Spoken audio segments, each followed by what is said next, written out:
So we've got a cool new project that I started, which I want to show you guys. It's a tent for a rooftop of a car, which is something that already exists, but we want to put a much bigger tent, and we want to automate it with scissor jacks, bigger than like commercial existing ones. So let me show you guys what we got. All right, so the basic premise is this. You got a car that has the tent, 2 clamshells, top and bottom, and then all the kayaks on top, strapped down for road trips with kayaking or biking. You put the bikes on top, whatever, and you can have gear back here. And then you see this is it with it lifted up, but no, you didn't have to unload. You just jack up the tent. Now you could sleep inside it, but all your gear's on top. So that's before and after the deployment. Everything's still secured tightly to the top part of the clamshell. Clamshell means a hard shell on top, a hard shell on bottom, like a clam. And what will lift this up is a set of 4, 2 in the back and two on one side, 2 on the other side of scissor jacks, like what you use to jack up a car. I'm gonna make my own scissor jacks. Okay. So then I built off this concept where I then had to extend outward a little more over the windshield and a little more off the back to allow a lot more occupant passenger capacity. So look, you could fit 4, here's 2 and 2 side by side, 4 adults. It's 6 feet wide by 13 feet long. So you can fit 4 adults in that, plus you can fit 2 in the back of the vehicle if it's SUV. And so everybody would have a full-blown mattress / bed. And all the boats are still on top, so you don't have to unload anything. When you pull over for the night in a parking lot or whatever, you can just climb up there and go to sleep. There will be a ladder coming out down the side for you to climb up. It'll also have an awning that comes out electronically, so that's like a roof, so that when you get out of the car to climb up here, you don't get soaked in the rain if it's raining. You could also put some gear in the front here. So, and I also drew kind of some railings along the side to keep the gear from falling off to the side and make it easier to strap down. So there you go. It'll just be a platform on the top and bottom. Gear can go on the top platform, more on the front, full-length kayaks there, and then you can sleep in there. And you can also sleep here. And then all the extra gear that doesn't fit will be on a rear-mounted, hitch-mounted cargo carrier without wheels. It'll just be mounted right into the vehicle's hitch. Okay, so then this shows, if you could ignore this part, this shows a folding down support system. They're all the same. They'll just fold down from the top of this top section and land, and they're gonna act like jack stands. So they'll support the scissor jacks as jack stands. And then here's a drawing of the jack stands. These are the 4 scissor jack, not the jack stands, the 4 scissor jacks. And here I drew the motor and then an attachment point for where it turns. And then this will be the screw that goes through, and then these are just hinged metal bars, or they could be fiberglass bars that are going to be squeezed inward. So picture that like a knee. As the knee straightens out, the leg straightens, it'll grow in height. And so this screw draws the 2 scissors together, making the height go up. And this is just where it mounts to the bottom. And a hinge, hinge, hinge. And stick, stick, stick, stick. And a screw. And that turns the screw with a motor here. I'm thinking DC geared motors will probably be easiest to work with, but I might use brushless, I don't know. And then here's just another drawing.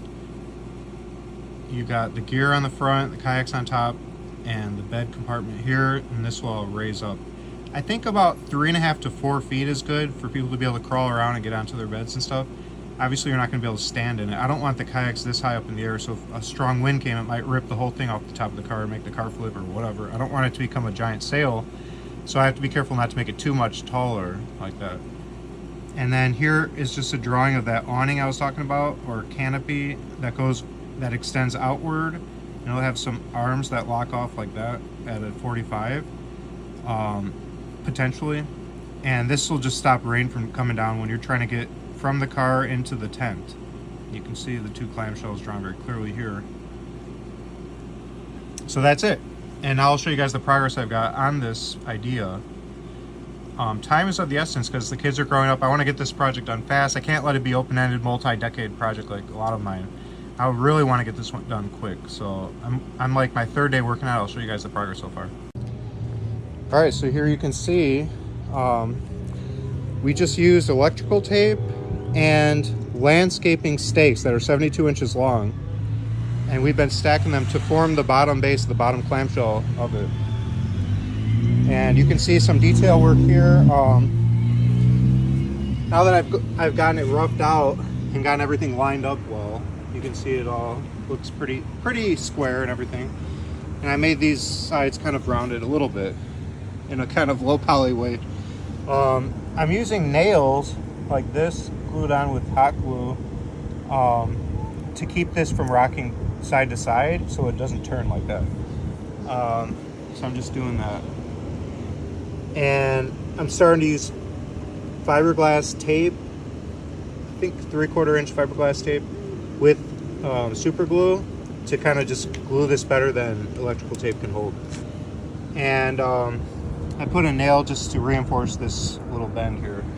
So I'm planning to basically do this for all of them.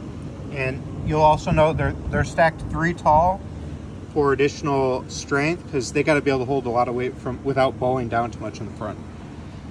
And so I'm gonna go 3 tall for everything, and this is where we're at so far. Eventually, like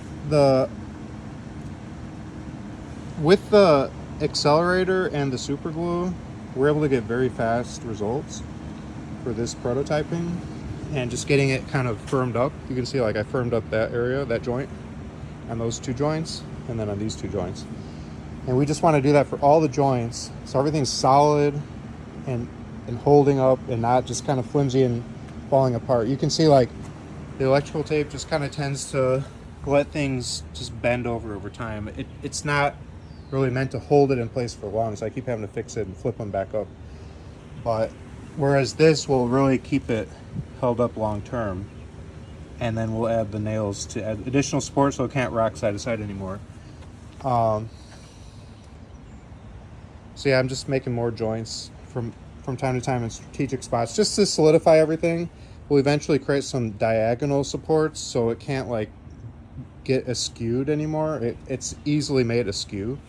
We want everything to stay 90 degree angles and flush and everything perpendicular. And then ultimately, once we get it really solid, then we're going to be able to wrap the whole thing. I got some like 4-inch and 6-inch wide fiberglass tape and epoxy. So we'll be able to make it really solid, like a fiberglass and epoxy bike frame. That's what we're going for strength-wise. And so that will be the next step. But right now we're just securing everything, making it 3 tall for all these and all these, so that it's got a little more rigidity. And these are really lightweight. They're very thin metal with a plastic PVC coating for the landscaping spikes. You can see I bought a huge stack of them here because I'm gonna need a lot of them to build the rest of this and then the top part, and even make my own scissor jacks. I'm gonna make my own to save on weight because I don't want anything made of heavy, thick, solid steel design. Everything's gonna be composite material to keep the weight way down because these have to be carried and loaded onto the car manually. And so I really wanna keep the weight of each one to maybe, we're shooting for like 40 pounds or 50 pounds, about the weight of a kayak would be my goal. So it'd be like 40 pounds plus 40 pounds, so that'd be 80 pounds. And then the jacks might be another 50 pounds, so 130 pounds total. But you'll carry this part out separate from the next part, and then the jacks out individually and separately maybe. I mean, unless if I find a way to like put wheels on one end and just like drag the whole thing out and then lift one end up onto the car and then drop it down and then lift the other end, I might be able to bring the entire assembly out as one unit, and that might make it easier and better. So I probably am leaning toward that. Even as I say it, I think that's the best route. But we still got to keep the weight down as much as possible, still getting great strength and rigidity. And we will need supports off the ends of both sides that probably clamp down onto the onto the side view mirror, like right here, and maybe a support that like wedges in strategically, like right here, so that the overhang coming off here doesn't like bow way down when somebody lays in there. It will like be kept up. So that's where we're at so far.